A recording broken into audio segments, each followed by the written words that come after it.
بسم الله الرحمن الرحيم نحمده ونصلي على رسوله الكريم أما بعد. So moving on now to the fourth reason mentioned in the book for تقديم and تأخير. Fourth and fifth inshallah. So he says here وسلوك سبيل الترقي. Translate that here as to سلك يسلك سلوكا is to follow a path. So to follow the path of advancement. ترقي is advancement, moving forward. What does that mean? You mention things in an order which from a natural order of ascension. أي, and explains what this means. أي الإتيان بالعام أولا. أتى يأتي is to bring. So إتيان means to bring, masdar. And the ba makes it, أتى means to come. And ba, أتى with ba means to bring. So to first bring the عام. ثم الخاص بعده. So to bring something عام first, then خاص after it. Okay?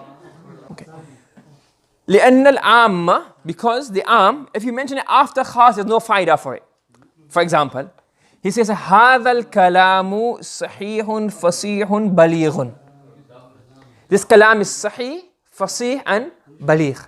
Okay? Now, if you say صحيح, فصيح and بليغ, that would be useful. فإذا قلت فصيح بليغ. If you say فصيح and بليغ, because we didn't begin at the book, the fasaha comes about, balagah means that you use fasih kalimat. And fasih means that it has to be sahih anyways, isn't it? So if you say fasihun balighun, there's no point in saying sahih. Do you understand?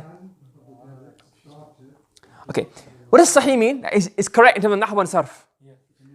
Okay? And fasih means it has that, plus there's no tanaful kalimat, tanaful huruf, etc., etc.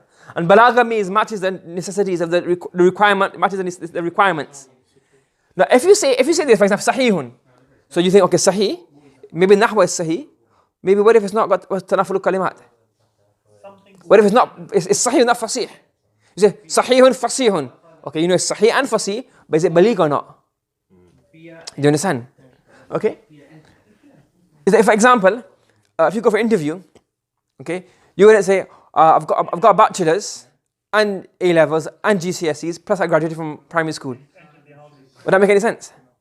You say the top end first. Yeah, because by saying, when you say you got a doctor, you got a PhD.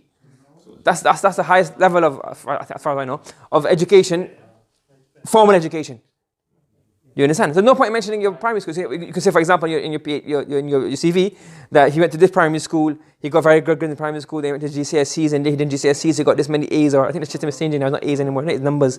Then he went on doing A-levels, and A-levels he done this, and after A-levels he went to the university did a bachelor, then he did a master, then a PhD. So it flows. If you say a PhD first, there's no really need for anything before that. So when you say sahihun, still you can still elaborate on this by saying fasih and baligh. When you say fasih balighun, sahih is automatically included. لا تحتاج إلى ذكر صحيح. You have no need to mention sahih, because sahih is already included in fasih.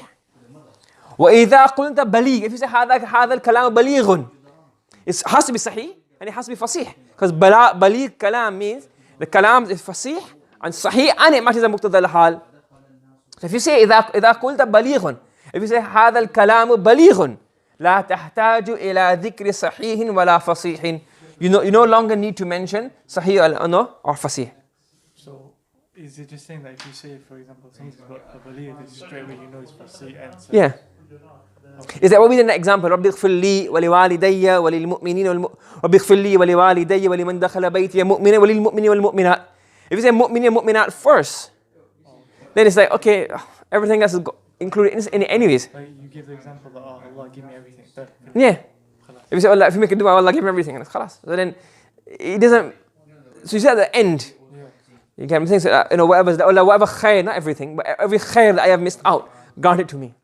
Do you understand? So to follow a natural procession by a natural order which makes the kalam worthwhile. Okay?